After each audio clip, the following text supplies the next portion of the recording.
Dr. Donald W. Black, a psychiatrist at the University of Iowa, returned to Prairie Lights in downtown Iowa City to read selected passages from the new edition of his book, Bad Boys, Bad Men. Well, I was invited to give a book reading at Prairie Lights in 1999 and enjoyed it very much. And really felt it was an honor. Prairie Lights is an extraordinary bookstore.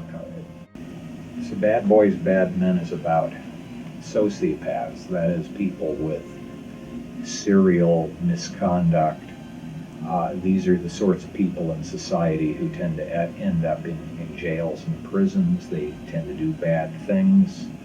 The disorder tends to start in childhood, often before age 5, and continues for most people throughout their entire life, although it tends to get better as they get older.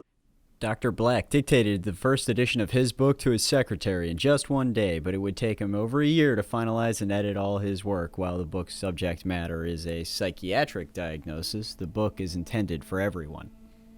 A lot of people just from the Iowa City community came because when you have a book that's about something like antisocial behavior disorder, or even a title like Bad Boys, Bad Men, gets people interested. They were interested in the book, and they were excited to hear an expert talk about it. One of the things that I think makes the book interesting is that I tie it into people that we all read about in newspapers and magazines and who we see on TV, who have very public antisocial behavior, including common criminals, celebrities like O.J. Simpson, people like Bernie Madoff, and in the worst cases, serial killers who we read about, like Ted Bundy, John Wayne Gacy. So I wanted to update the book and bring in people who had been in the news more recently.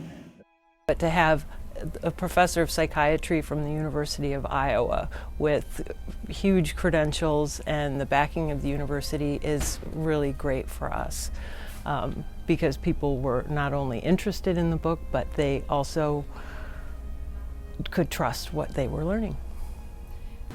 We see this symptom of ASP in the news accounts of criminal defendants who express no shame for their crimes and make no apologies.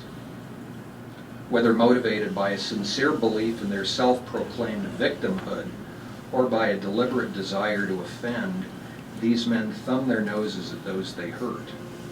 Research confirms that lack of remorse is particularly common with more severe and violent forms of ASP, perhaps allowing men like the killer John Wayne Gacy, who was profiled in Chapter 9, to maintain an attitude of defiance that helps seal their fate.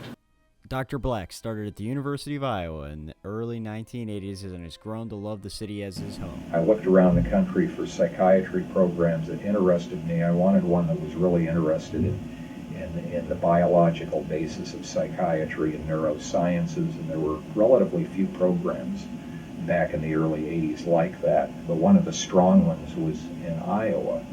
So when I selected this program, most of my friends and relatives thought I was crazy to leave a beautiful place like Utah for Iowa, but over the years Iowa has become my home, and I never regretted my decision to come here.